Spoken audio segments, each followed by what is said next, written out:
ఈ జమానాల సెల్ ఫోన్లు వచ్చి ఎంత మేలు చేస్తున్నాయో తెలియదు కానీ అంతకంటే ఎక్కువ మేలు చేస్తున్నాయి మాత్రం సీసీ కెమెరాలే. సీసీ కెమెరాలు వచ్చిన కానుంచి పోలీసు వాళ్ళకైతే సగం పని అల్కగైపోయిందంటే దునియ మీద ఏడుండైనా నడింట్లో ఏమవుతుందో సీసీ కెమెరాలతోటే చూడగలుగుతున్నాం. ఎన్నో దారుణాలకు ఆధారాలను కూడా పట్టుకోగలుగుతున్నాం. కసోంటి సీసీ కెమెరాలు ఒక తాత జీవితాన్నే మార్చేసినాయి. ఎట్లంటారా? ఒక్క ఐడియా జీవితాన్నే మార్చిందన్నట్టు ఒక్క సీసీ కెమెరాల ఐడియా ఈ తాత జిందగీనే మార్చి పడేసింది. ఈ తాత ఉండేది గుడిచెల్లి అయినా కూడా చూడురి చుట్టూ సీసీ కెమెరాలు ఎట్లా పెట్టుకున్నాడో. ఆగా చూడురి పొయ్యి మీదికి పోపేస్తందుకు పోనికిత్తులు లేవు కానీ పోకటెక్కువ అయింది ముసలోని కానీ తిట్టుకునేరు. అసలు సంగతి తెలిస్తే అట్లన్నారు. ఈ పెద్ద మనిషి బతుకుదేరువు కోసం మేకలు కోడిపుంజులు సాదుకొని అమ్ముకుంటున్నాడట. అసలే ఈ సంక్రాంతి పండుగ సీజన్లో కోడిపుంజులకు డిమాండ్ ఎట్లుంటుంది.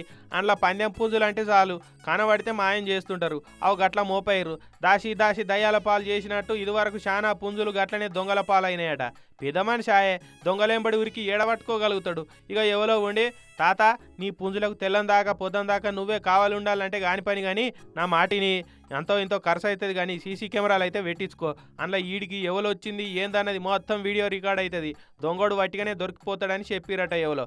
ఇక అట్లనే ఆయన మాటలు విని గుడిసె చుట్టూ సీసీ కెమెరాలు పెట్టించిండు తాత. ఇక అప్పటి సంది తాత నిమ్మలంగా వండుకుంటున్నాడట. ఖమ్మం జిల్లా పెనుబల్లి మండలం బయ్యన్నగూడెం కాడుండే పామర్తి సత్యం అనే ఈ పెద్ద మనిషి పుంజులు పెంచుతున్నాడని తెలిసి దొంగలు పడ్డారట చాలా సార్లు. ఇక ఒక్కో పుంజు 20 నుంచి 60 వేలకు అమ్ముడు పోయి ఏటివట.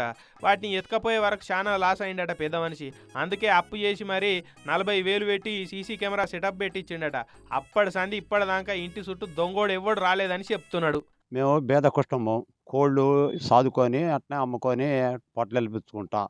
మాకు 4 శాల్తీలు మేకలు ఉన్నాయి, 10 శాల్తీలు. మొత్తం ఒక్కొక్కటి 10,000, 20,000, 30,000 చేసే పుంజులు ఎత్తుపోయారు. పట్టపగలు కూడా ఎత్తుపోయారు, రేత్రి ఎత్తుపోయారు. సిటీ కెమెరాలు పెట్టుకొని వాటిని సాదుకుంటున్నా. అంతే కదా మరి సీసీ కెమెరాలు వచ్చినాకనే దొంగలు బుద్ధిమంతులు తయారవుతున్నారు.